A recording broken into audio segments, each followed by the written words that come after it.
Bismillahirrahmanirrahim. Hi my dear students, how are you? Hope you are all fine, and I hope you will be enjoying this subject known as biology. And today we want to discuss what? Definitely the next lecture of chapter number 11, bioenergetics, and it will deal with the analysis of what? Structure of chloroplast. So to understand this very structure, let's move to the whiteboard. Yes my dears, you know very well कि हम आपके लिए हमेशा के लिखते हैं एक flash card, और इस फ्लैश कार्ड में हम देखने वाले हैं कि what sort of information and knowledge you should always keep in your mind to score maximum marks in the Harvard and to achieve your final destination, right? So, and then we shall understand where this particular organelle is most abundant, and then we will observe its number per unit per millimeter square, and then we will see how many chloroplasts can exist per cell, and then we will observe, understand the detailed structure of this very great organelle, that is the only organelle that is going to capture sunlight and convert solar energy into the calorie energy. We want to start with definition, right? Organelle of the plant cell. Organelle of the plant cell that is used to impart color, ठीक है, to the plant cell is known as what? The plastid. We call it what? Plastid. And you know very well that there are three types of plastids. Number one, chromoplast. Number one is chromoplast, and then number two is leucoplasts, and finally number three is chloroplast. Right तो chloroplast मेरे पास कौन सा plastid है? That imparts green colour is called as chloroplast. And what is meant by the term leuco? Leuco means white. तो जहां भी आपको plant body में वाइट, मिल्क वाइट और सेमी मिल्क वाइट कलर नजर आता है, वो बेसिकली किसकी वजह से होता है? Due to leucoplasts. For example, if you look at the radish or if you look at the turnip, so these particular substances, they are basically milk white. They are very, very rich in leucoplasts, and their chief function is storage of the food, right? तो ये basically storage of the food में इस्तेमाल होते हैं. On the other hand, being green, these particular chloroplasts, they are used to capture sunlight. They are used to capture what? The sunlight. And once light is captured, it can be consumed to synthesize what? Carbohydrates. Now, what should be the job of what? Chromoplasts. So answer is very simple. Chromo means color. I think you have read this thing in chapter number 4. Whenever we use the term chromes mean color. So, आप करें क्या students कि colour palette में से पाकिस्तान के flag का रंग निकाल दें, मीन्स ग्रीन एंड वाइट. निकल गया पाकिस्तान का रंग. बाकी दुनिया में जितने भी कलर्स हैं, they are basically making a very huge group of plastids that is called as chromoplast. So purple, right, red, blue, pink, all these are basically making various types of what? Chromoplasts. And if you look at the function, they are chiefly playing their role as an attractant. Different जो फूल हैं उनके रंग को attract होती हैं different किस्म की insects, and then they definitely help them in their reproduction and pollination. And then the peels of different fruits, they are also very attractive due to presence of what? Chromoplast. The only logic behind this very, you can say, artistic approach is to disperse the seeds. आपको पता है कि fruits के अंदर क्या होते हैं? Seeds. तो जब भी फ्रूट पक जाते हैं तो डिस्टेंस से, काफी डिस्टेंस से नजर आते हैं किसको? एनिमल्स को. तो एनिमल्स वहां तक पहुंचते हैं, फूड वो खुद खा लेते हैं और सीड्स को रास्ते में डिस्पर्स करते जाते हैं. तो यहाँ पे जो कलर है, it is basically helping in dispersion of seeds. तो ये हमेशा सीड्स को डिस्पर्स करने में हमारी हेल्प कर रहे होते हैं. सो ये है 3 डिफरेंट टाइप्स के प्लास्टिड. आज हम इसमें से जिस पर्टिकुलर प्लास्टिड को फोकस करने वाले हैं, that is chloroplast. So let's move to the what next column of the board. We have discussed the definition and its various types, and now we want to study the occurrence, right? So we want to write over here what the occurrence.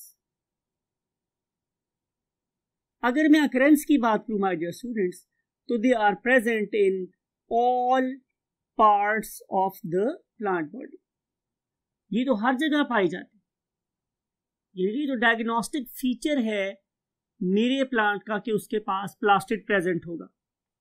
लेकिन अगर मैं abundance की बात करूं तो जो chloroplast हैं, chloroplast, they are most abundant, सबसे ज्यादा पाए जाते हैं इन द लीव्स के अंदर,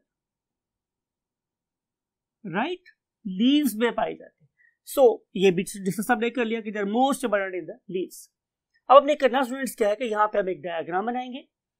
ये है डायग्राम जाहिर है किसी प्लांट की, right? This is a plant body and definitely we have placed it in a pot, porcelain pot, मिट्टी का बना हुआ गमला जिसे बोलते हैं, उसमें लगा दिया हम लोगों ने.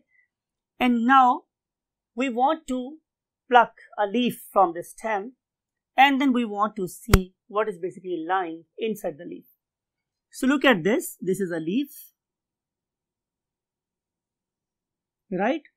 अब आप इमेजिन ये करें कि ये लीफ की अपर सरफेस है, राइट? और ये लीफ की लोअर सरफेस. बिल्कुल ऐसा ही होता है. अगर आप किसी लीफ को ऊपर से देखें तो वो डार्क कलर का होगा और किसी लीफ को नीचे से देखें तो वो लाइट कलर का होगा. But very contrasting difference between the two sides. और एक ऐसा लीफ जिसकी दोनों साइड्स में बड़ा वाज़ेह फर्क हो, उसे हम क्या नाम देते हैं? बाइफेशियल लीफ, 2 चेहरों वाला. ये डार्क चेहरे वाला साइड है और ये लाइट चेहरे वाली साइड है, बाइफेशियल, राइट? इस तरह इस पर्टिकुलर लीफ की भी क्या है? 2 साइड्स, एक ऊपर वाली और एक नीचे वाली. और ये जो मेरे पास ऊपर वाली साइड है माय डियर स्टूडेंट्स, राइट, अगर मैं इस पर्टिकुलर साइड को देखूं तो मुझे नजर आएगा कि इसके ऊपर एक बहुत ही फाइन, एक बहुत ही थिन सी लेयर है एक वाटरप्रूफ मटेरियल की, and that very waterproof material is known as cuticle. It is a waxy layer. I think कि जब हमने चैप्टर नंबर 2 को पढ़ाया था या हमने मिलकर पढ़ा था तो हमने देखा था, एक एनिमेशन भी हमने लगवाई थी आप लोगों के लिए कि जो लीफ है वो उसकी ऊपर वाली सरफेस बहुत ज्यादा शाइनी कैसे है. तो it is due to presence of the waxy layer that is called as cuticle. अब हम इस लीफ के अंदर मूव करना चाह रहे हैं, इनसाइड द लीफ. जब मैं उसमें मूव करूंगा तो मुझे ये पता चलेगा कि इस पर्टिकुलर लीफ के नीचे there is a layer of living cells. Look at this, ये layer of living cell. These particular cells are dumbbell shaped, दरमियान में से मोटे हैं और साइडों से पतले हैं, राइट? चलिए हम एक एनालॉजी यूज करते हैं. फॉर एग्जाम्पल, आप लोगों के पास एक बुक है, एक कार्ड या गत्ता बुक के ऊपर लगा हुआ है और दूसरा कार्ड या गत्ता बुक के नीचे लगा हुआ है. ये समझ ले मैं उसी गत्ते की बात कर रहा हूं जो ऊपर है. वो जो गत्ता बुक के ऊपर है इसे हम नाम क्या देते हैं? इसे हम नाम देते हैं अपर एपिडर्मिस. इसे हम क्या नाम देते हैं? Upper epidermis. सिमिलरली ऐसी एक लेयर नीचे भी है, जैसे बुक के नीचे गत्ता है वैसे यहाँ पे भी एक गत्ते नामा चीज प्रेजेंट है, और उस पर्टिकुलर चीज को हम लोग नाम क्या देते हैं? Lower epidermis, something like it. This one is lower epidermis. But ये जो लोअर एपिडर्मिस है, it is definitely different from the upper epidermis, not in the terms of shape, but in the terms of having some very very special kidney shaped cells. Those are called as what? Guard cells. What we call them as? Guard cells. So look at this. There is no guard cell in the upper epidermis, and there are many guard cells in the lower epidermis. Right, so these are again what? Guard cells. And these particular guard cells, they have got a hole in the center, and that very hole somewhere here, we are going to label it properly. We call it as what? Stomata. Stomata. Right? We want to continue, and we don't want to waste our time in making more number of stomata. Just we want to continue with the lower epidermis, यानी कि आपकी book का नीचे वाला गत्ता है। अब अगर मैं आप लोगों की बुक का साइड व्यू देखूं तो वो किसके एनालॉगस हो गया? इस लीफ के साइड व्यू से। तो मुझे क्या नजर आएगा स्टूडेंट्स के इस पर्टिकुलर ऊपर वाले गत्ते के नीचे मुझे क्या नजर आ रहे हैं? मीज अपर एपिडर्मिस के नीचे नजर आ रहे हैं मुझे इस तरह के finger like tightly packed cells, something like it. और ये जो मेरे पास finger like tightly packed cells हैं, they are called as what? हम इतना ही ड्रॉ करेंगे, बाकी वेस्ट ऑफ टाइम है, हम उसको जाया नहीं करेंगे अपने टाइम को। इसे हम नाम देते हैं students what? Palisade mesophyll cells. Palisade mesophyll cells, right?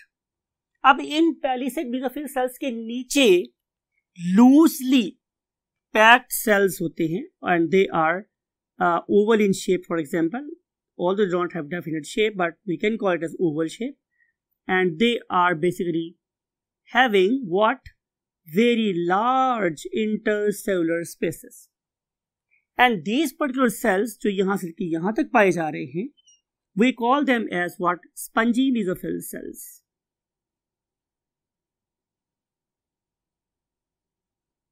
Spongy mesophyll cells. Although these two cells have very distinct morphology, but still one thing is common, and that is the presence of dots. Look at these dots, right? These particular dots are representing what? Chloroplast. So, number of chloroplasts are maximum in the mesophyll cells. Right? And you know very well, being the plant cell, there is a very large vacuole inside. यहाँ पे vacuole है हमारे पास बहुत बड़े बड़े centre में, because की plant cell. Something like it.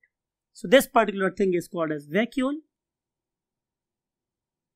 and this very structure is called as what? Chloroplast.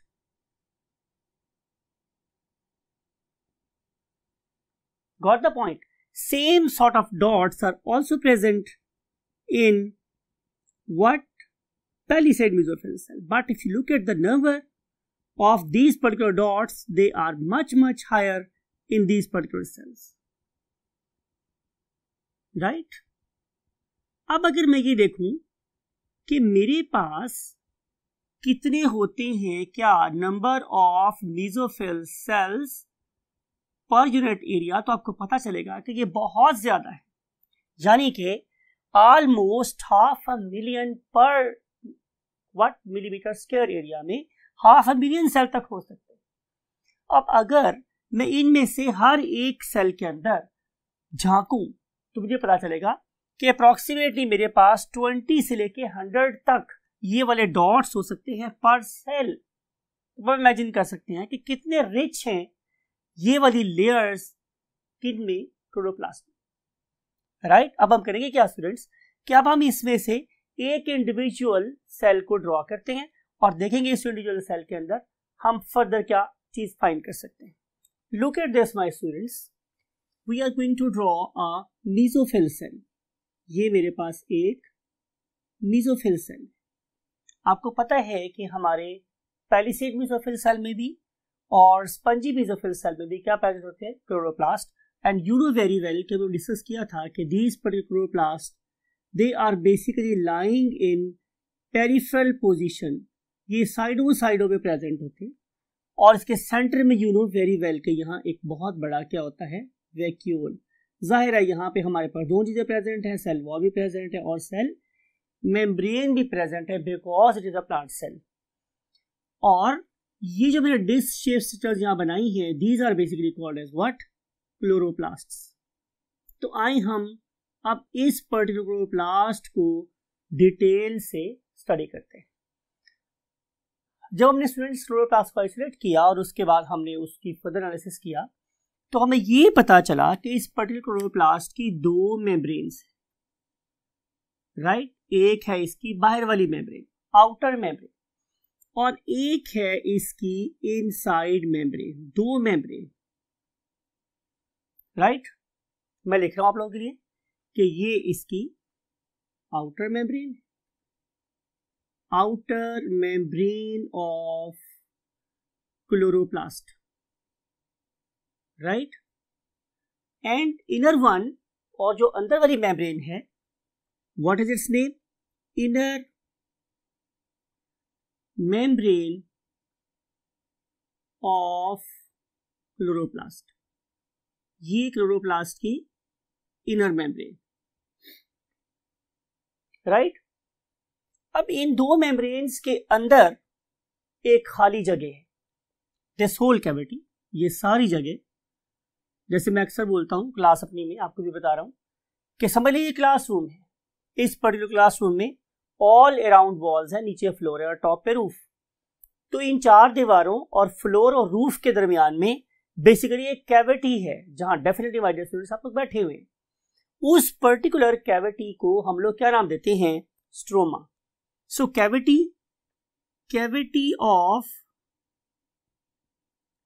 Cavity of chloroplast is called as what, stroma. अब स्टूडेंट्स क्या ये स्पेस खाली है, तो डेफिनेटली आंसर इज नो। जैसे क्लासरूम में आप लोग बैठे हुए हैं, ऐसे ही इस पर्टिकुलर कैविटी के अंदर आप लोगों को मुख्तलिफ चीजें मौजूद नजर आती हैं। उनमें से एक चीज क्या है, fluid, that is basically filling this cavity and this very fluid is very much rich in proteins. It is a fluid filled cavity and this particular fluid filled cavity is filled with protein rich, मैं word use कर रहा हूं आप लोगों के लिए, soup, right. इसमें soup present. अब आप पूछ सकते हैं कि इस पर्टिकुलर सूप में इतनी ज्यादा प्रोटीन होने की क्या लॉजिक है, तो हम डिस्कस करेंगे कि बेसिकली इसी पर्टिकुलर सूप में हमारे पास चलता है डार्क रिएक्शन। तो उस पर्टिकुलर डार्क रिएक्शन की जितनी भी एंजाइम है वो इसी पर्टिकुलर सूप में डिसॉल्व्ड होते हैं, राइट। तो stroma is very very important, you can say location, because जैसे मैं लिखा है इसको डार्क से कि इस पर्टिकुलर स्ट्रोमा में डार्क रिएक्शन होता है। अगर आप डार्क रिएक्शन को एक और नाम देना चाहे तो वो स्टूडेंट्स क्या था, लाइट इंडिपेंडेंट रिएक्शन, राइट। तो ये रिएक्शन एक साइक्लिक प्रोसेस है और हम इसे नाम देते हैं, आप पढ़ के आए लास्ट क्लासेस में, केल्विन साइकिल। तो इस पर्टिकुलर केल्विन साइकिल को ऑपरेट करने के लिए जितने भी एंजाइम हैं, those are dissolved in stroma. Plus आप लोगों ने एक बात और बहुत गौर से सुननी है कि इस पर्टिकुलर स्ट्रोमा के अंदर ही प्रेजेंट है क्या, इस पर्टिकुलर क्लोरोप्लास्ट का अपना DNA, right, DNA of the chloroplast. आपको याद है कि हमारे इस पर्टिकुलर सेल में, यूकैरियोटिक सेल में, दो ऐसे ऑर्गेनेल्स हैं कि जिनका अपना इंडिपेंडेंट डीएनए है, उनमें से एक यही क्लोरोप्लास्ट है और दूसरा आप लोगों का माइटोकॉन्ड्रिया है। इससे मैं क्या पता चला स्टूडेंट्स कि ये दोनों मींस क्लोरोप्लास्ट और माइटोकॉन्ड्रिया क्या है, सेल्फ रेप्लिकेटिंग ऑर्गेनेल्स हैं। लिखते हैं आप लोगों के लिए कि chloroplast is a self replicating organelle, right. तो ये डिफरेंट किस्म के स्टिमुलस के अंडर अपने नंबर को इंक्रीज भी कर सकते हैं और डिक्रीज भी कर सकते हैं। प्लस डेफिनेटली इनके पास अपने अलग क्या प्रेजेंट है, राइबोसोम्स प्रेजेंट है।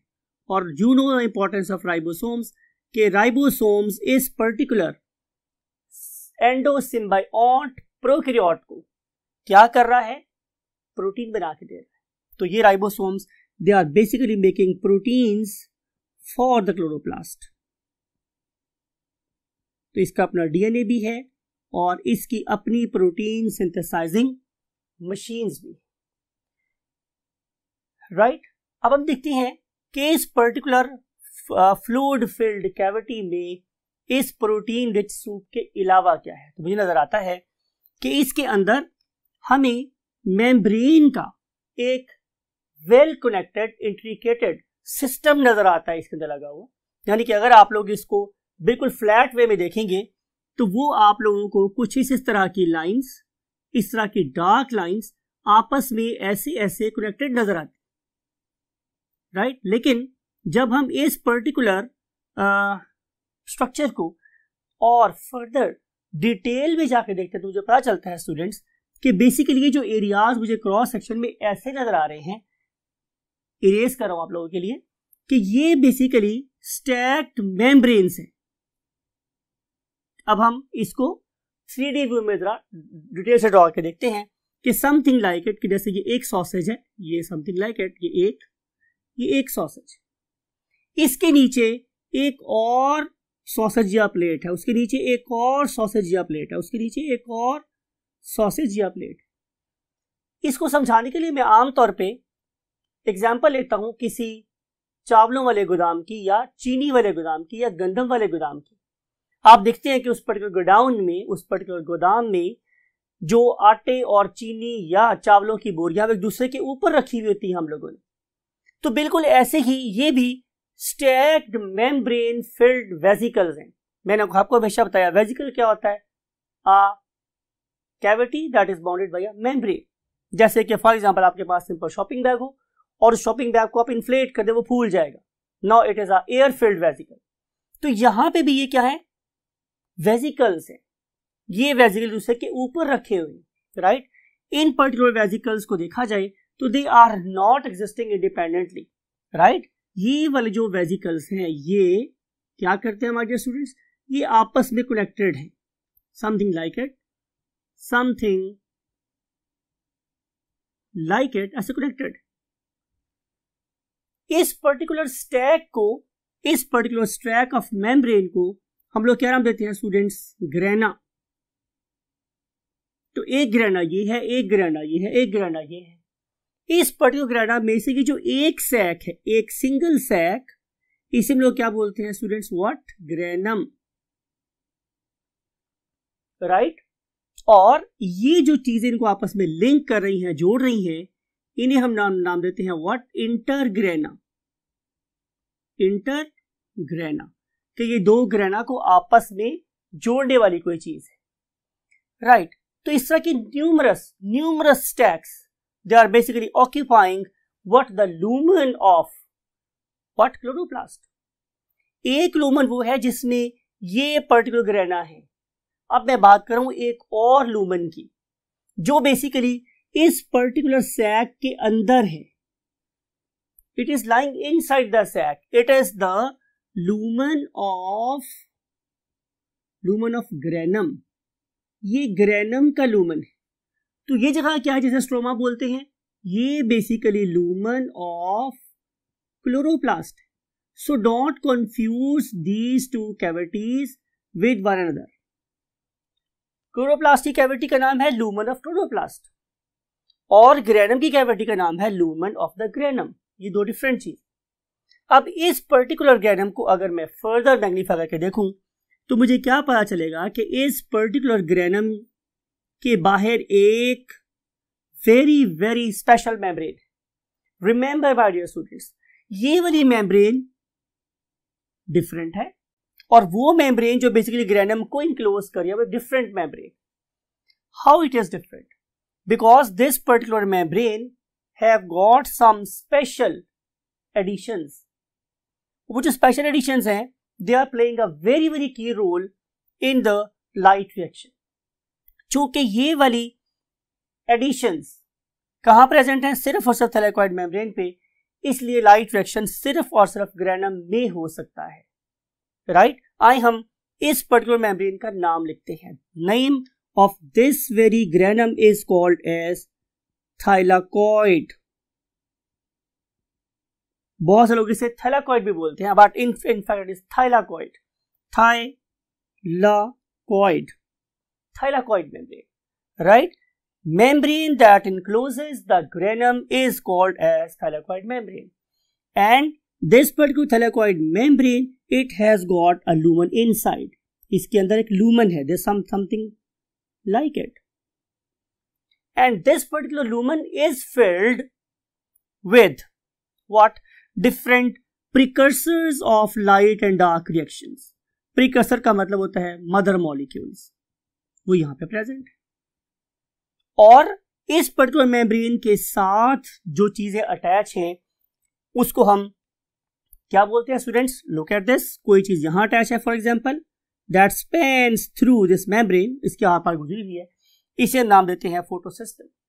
फिर इसके साथ मेरे पास डिफरेंट इलेक्ट्रॉन कैरियर्स अटैच हैं जो इलेक्ट्रॉन्स को इन फोटोसिस्टम से मूव करवाएंगे from one photosystem two other photosystem. Say I am going to draw another photosystem somewhere here, right? तो ये एक और photosystem। अब ये दोनों के दोनों photosystems बेसिकली इलेक्ट्रॉन को किसी चैनल में से गुजार रहे हैं और इवेंचुअली इससे क्या बना रहे हैं? दो चीजें। एक को हम नाम देते हैं व्हाट? ATP, और दूसरे को हम नाम देते हैं NADPH2। अब ये जो ATP और NADPH2 है, ये कहां रिलीज होगा? डेफिनेटली स्टूडेंट्स, वो इस पर्टिकुलर ग्रेनम से बाहर रिलीज होगी। एटीपी भी स्ट्रोमा में आ जाएगा और NADPH2 भी स्ट्रोमा में आ जाएगा। आप ये समझ लें स्टूडेंट्स कि ये मेरे पास चार्ज्ड बैटरीज हैं और इन बैटरीज को चार्ज किसने किया है? इन ग्रेनम ने। कैसे? लाइट रिएक्शन के थ्रू। लाइट रिएक्शन ने इस ATP को भी चार्ज कर दिया, मीन उसमें एनर्जी भर दी, और NADPH2 को भी एनर्जाइज कर दिया। राइट? कैसे किया, कैसे होता है, हम बाद में डिस्कस करेंगे। लेकिन ये वाली चार्ज बैटरीज फिर बाद में इस ग्रेनम में प्रेजेंट एक साइकिल को ऑपरेट करती है। राइट? उस पर्टिकुलर साइकिल को हम नाम देते हैं क्या? Calvin cycle. राइट? और इस केल्विन साइकिल के थ्रू फिर ये वाला क्लोरोप्लास्ट हमें क्या बना के देता है? First trioses and then hexoses and so on. Right? तो ये है स्टूडेंट हमारे पर्टिकुलर इस क्लोरोप्लास्ट की अल्ट्रा स्ट्रक्चर। राइट? अब हम बहुत क्विकली इस स्ट्रक्चर का रिव्यू लेते हैं। ये मैंने लिया था कोई भी mesophyll cell, may be palisade mesophyll और may be spongy mesophyll cell. इस पर्टिकुलर मेसोफिल सेल के सेंटर में एक बहुत बड़ा वैक्यूल है और साइड पे जाहिर है साइटोप्लाज्म है, और साइटोप्लाज्म में सस्पेंडेड है व्हाट? क्लोरोप्लास्ट। अब हमने क्लोरोप्लास्ट की स्ट्रक्चर ड्रॉ किया है तो मुझे पता चला कि chloroplast is a double membrane bounded structure, right? And it has got a cavity inside that is called as the lumen of the chloroplast. And now this particular lumen is filled with a proteinaceous substance. Why proteins are there? Because we want to synthesize new enzymes for it. We want to synthesize protein for itself, and then we want to synthesize what? DNA, and we want to carry out the Calvin cycle. So all these activities demand lot of enzymes. तो ये सारे के सारे enzyme इस particular stroma के fluid में suspended होते हैं या प्रेजेंट होते हैं, इसलिए मैंने यहाँ पे वर्ड यूज किया था सूप का। राइट? फिर इसी पर्टिकुलर कैविटी में हमें स्टैक्स ऑफ मेम्ब्रेन नजर आती हैं। राइट? अब हम स्टूडेंट्स क्या करते हैं कि अब हम इस पर्टिकुलर टॉपिक की एक बहुत क्विक सी समरी अंडरस्टैंड करते हैं with the help of an image. Right? So look at this. This is basically a photosynthetic cell. We call it as of course a mesophyll cell, and this particular mesophyll cell, it has got a central large vacuole that is surrounded by the cytoplasm, and in this particular peripheral cytoplasm there are what? Suspended particles or organelles known as what? Chloroplasts. Now look at the interior structure of the chloroplast. This particular chloroplast has got what? Two membranes, outer and inner. You know, for your convenience, we have drawn these two membranes with two different colors, right? And there is a space between the outer membrane and the inner membrane. And then we have a huge cavity inside. Look at its blinking. This huge cavity is called as what? Stroma. In this particular stroma, look at this, is a fluid, right? That is carrying out the process of cyclosis. इस पे घूमता रहता है. And that very fluid is, of course, the fluid of what? Chloroplast. And this particular fluid is basically very much rich in proteins, and you know all enzymes are proteins. A huge biochemical activity is taking place inside this particular what? Chloroplast. Therefore, numerous enzymes are here to run the Calvin cycle, to run the definitely light reaction, to form the what? Its own DNA. So lot more enzymes are there, and lot more enzymes are basically making it what? A gelatinous appearance. And of course, all precursors of this particular activity, they are all suspended in the fluid of the stroma. Do you think there is only a fluid? Answer is no. There are a very intricate membrane systems are present. These particular membrane systems are interlinked with one another, and these particular systems, they also have distinct appearance at certain points, and these distinct appearances are what? The stacks of membranes lying over one another, and these particular stacks, they are carrying out what? The process of light reaction. And what is happening in the stroma? Definitely dark reaction or light independent reaction. Now we want to peep inside what? The grana. These particular membranes, they are lying at over one another. They are making what? Grana. And you know, look at these membranes. These membranes are joining the two grana with one another, and they are called as what? Intergrana. Inside this particular grana, there are many granum. Single sac is called as granum. And if we want to move inside the granum, so we have to cross a special membrane, and that very special membrane is called as thylakoid membrane. Remember, this thylakoid membrane is different from the outer membrane. This thylakoid membrane has got many, you can say, additions. Addition mean इजाफा है उसके अंदर किस चीजों का? Different electron carriers का, electron acceptors का, electron receivers का, and donors का, और उसे हम definitely बात है further detail में study करेंगे. But हम बहुत quickly यहाँ पे देख रहे हैं कि there is a photosystem, and then there is electron transport chain, then there is another photosystem, and all these things, they are basically carrying out nothing other than the production of what? ATP and NADPH2, and then these two ATP and NADPH2, they are operating over there, what? A cycle that is called as Calvin cycle, and this Calvin cycle is giving us what? Of course, carbohydrates. I hope after this much, you can say revision and illustration, you would be able to answer each and every question that may be asked in the Lahore board. I wish you very good luck, and always keep your eyes open and brain open and book open to achieve your target. Take very good care of yourself and your parents. Till next lecture, bye bye.